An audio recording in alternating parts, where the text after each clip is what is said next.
Hey guys, this is Vikas Nagolkar from Quantum Frameworks, and today I'll be showing you how to create a simple text effect title in Element3D in After Effects. There are four main things you require to complete this tutorial. First, obviously, you need an After Effects. Second, your Element3D. Third will be your optical flares, and fourth is a third party a plugin that I've installed from Red Chance Software. It's a magic bullet looks. So let's get started. So what I'll do is I'll create a new folder called as a camerography. I'll copy this. This will be your master folder. Create another folder. It's a compositions, and inside your composition, create your first a new composition. Camerography composition. 1280 by 720 is my width and height. That is my resolution. 30 fps is my frames per rate, and my duration is 150 frames. All right. So to create a text in Element3D, you require a text layer. Go to the layer menu, create a new text. It's this guy. The font that I'm using is a Typograph Pro, and inside my Typograph Pro, I'm using my ultra light. You can use any of this which you want. Well, I'm just sticking to ultra light now. Okay, tools. Go to the align. Inside my align, I'll click on these two tools. This basically is your horizontal central line, and this is your vertical central line. So this will align your text to the center of the comp, and adjust your power in case if you want any changes or scaling over here. All right, so create a new solid layer, and I'll just paste and underscore E3D. That's your Element3D. Lock the aspect ratio, keeping my resolution intact. Make the comp size, your color should be black, and I hit OK. I'll turn off my text layer visibility. Keeping my solid layer selected, I'll go to the effects and presets, and I'll type element. So once you get the element, go to the custom layers. Inside my custom layers, I'm getting two different options. The first option is your custom text and mask, and second option is your custom text texture maps. Sorry. So I'll open up my custom text and mask, and inside my custom text and mask you get 10 different path layers. I'll choose my first path layer. I'll click to none, and inside my none, let me just first of all rename this guy txt. All right, this will be on text. Anyways, right, click on my path layer one none option and choose my text. So the solid layer Element3D data will use all the values or all the data from my text layer to generate a 3D simulated model. Okay, so close this custom layers, and then you can click on scene setup. When you click on the scene setup, you create four main intact GUI. The first is the black one, where you can create your basically this is your 3D environment of Element3D. And at the right side you can get two vertical shaft. The very extreme right is your model browser, where you can store and load from any 3D model in your library. Basically this is your library, and over here this is my scene, and all the extrusion will be loaded over here, and clicking on any of the extrusion you can get the parameters at the bottom. So what I'll do is I'll create an extrude. There you go. I get a bevel one. This is my bevel one, and these are the properties. Just move. Right, that's cool. Okay, and go to the preset. Now it's time for shading. I'll just drag this gold basic. So once you click on the gold basic, that's okay. Let's move this guy up. Okay. Click on the bevel backside. And inside my environment, click on the none set. A small channel box will be opened up. You can load the HDRI. I'm using the HDRI underpass.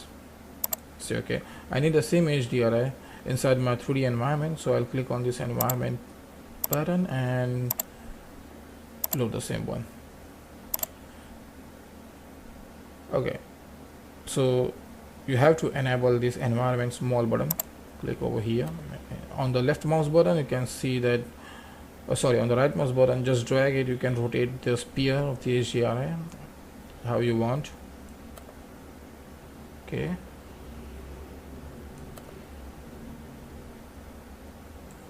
Alright, just say okay to finish the model.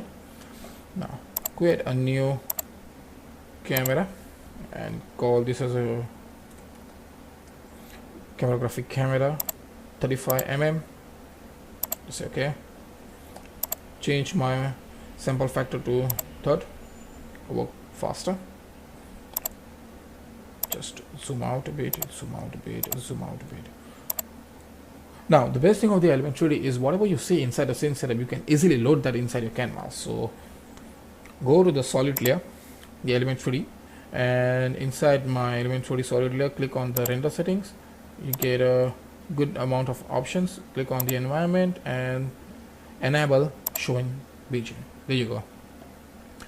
Also what I'll do is, like, I'll click on the lighting. Inside my lighting, I'll turn off this guy so you can see how the lighting affects your Element3D data, and I'll choose additional lighting, the stylized one.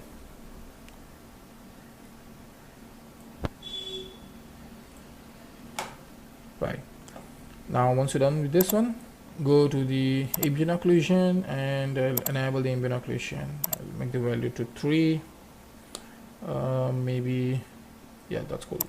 Bit of increase the radius, fine. So once you're done with this, create a new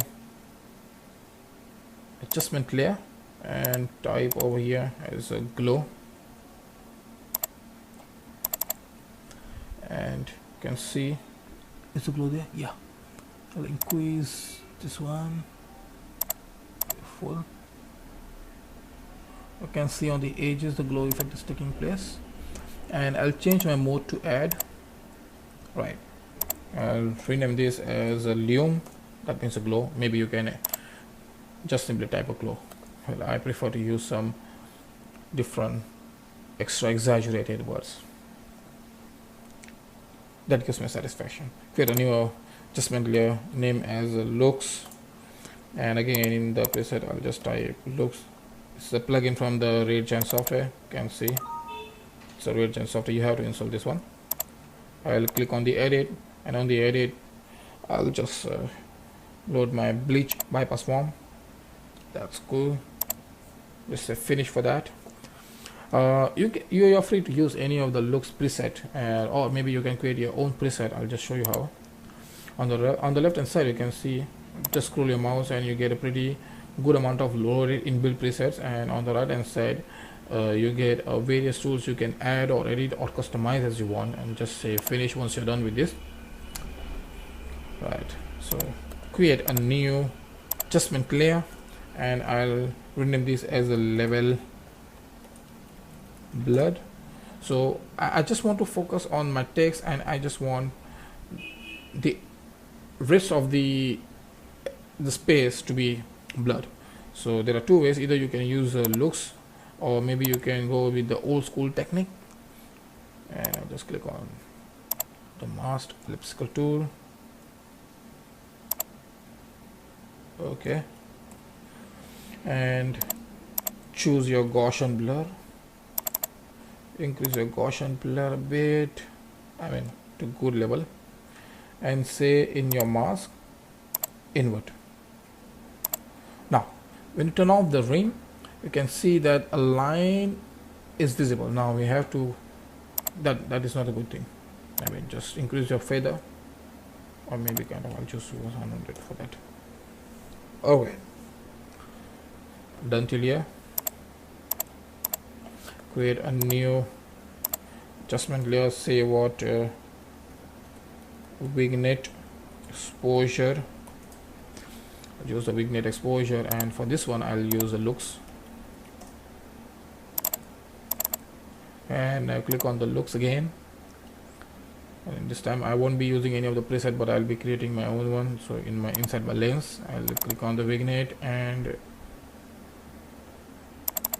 click on the looks. If you click on the vignette, you do get an exposure compensation, but I won't be using that, but I'll prefer to use a different option for it, and just a bit down this guy. Okay, and just increase it a bit of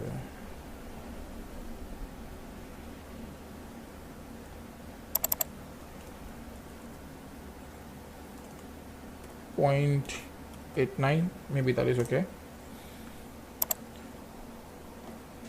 Alright, so once you get this, and create another adjustment layer, and this will be your letterbox. Sorry for that.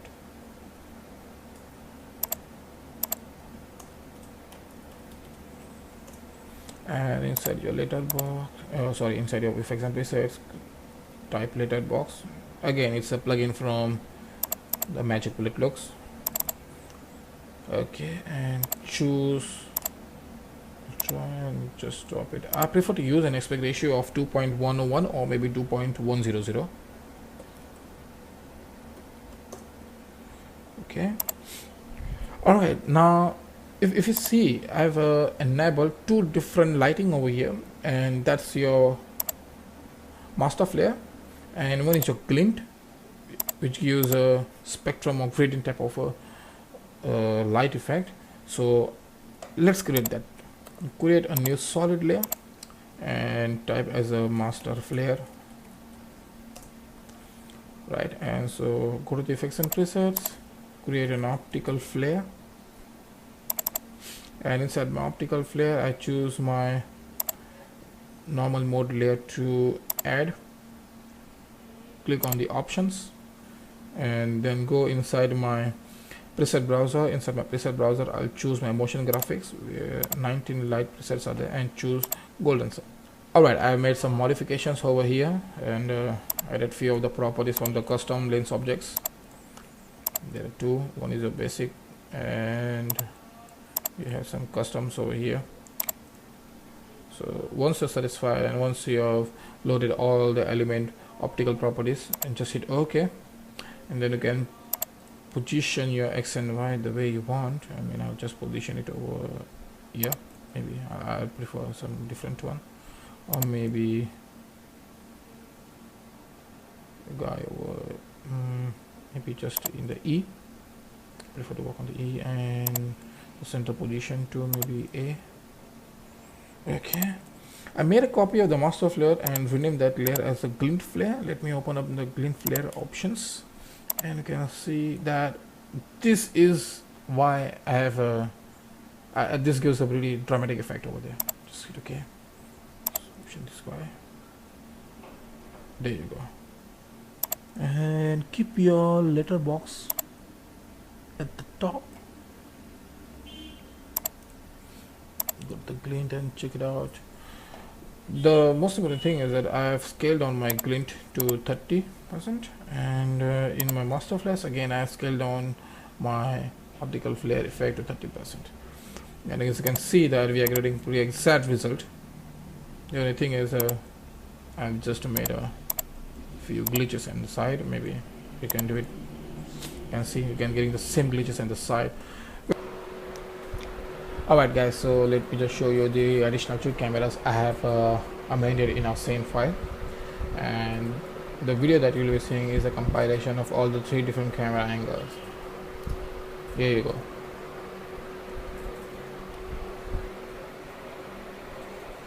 Well, actually there are no audio, so it's no audio video clip. Okay, can you see it's no audio?